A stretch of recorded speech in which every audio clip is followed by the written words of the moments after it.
L'affaire de l'imam Iqiyoussen, c'est de l'anti-musulman, à votre avis ou pas? Ou c'est de l'acharnement anti-musulman? Bah, je trouve, en tout cas, je n'ai, pas de sympathie pour l'imam Iqiyoussen, au regard, de propos récurrents qu'il a pu, avoir, dans le passé.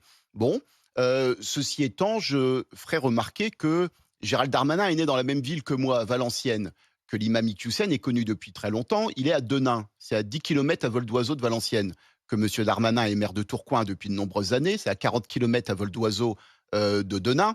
Je m'étonne que monsieur Darmanin, découvre ou semble découvrir aujourd'hui, l'imam, Iqiyoussen, et c'est ce que je disais, c'est que en fait, on est dans un contexte où, on prend des positions finalement d'opportunité, pour répondre à une situation politique qui est la force du vote, d'extrême droite, malheureusement, dans notre pays. Je ne pense pas qu'on fasse, Donc de la politique, comme cela. il drague l'extrême droite avec, cette affaire Iqiyoussen quoi, Bah, en Gérald fait, Darmanin?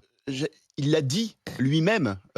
Quand je reprends les positions qu'il a dites sur I délinquants étrangers, il a dit: je prends en considération le fait que les Français, lors des élections présidentielles, ont voté pour l'extrême droite à un certain pourcentage, et donc il faut bien que j'entende ce qu'ils disent. Donc c'est lui-même qui le dit d'une certaine façon, c'est pas moi. Et donc j'entends ce que dit Gérald Darmanin, mais je pense que lorsque l'on est dans des phases comme celle-là, il faut aussi savoir rappeler les principes de l'état de droit et de ne pas être dans une course à l'émotion, où à la fin d'ailleurs on ne réfléchit plus, puisque à la fin c'est, bah, si on met en cause la question de l'expulsion, ah donc vous êtes pour l'imam Hussein, vous êtes pour les frères musulmans, vous êtes pour ses propos antisémites, etc., etc.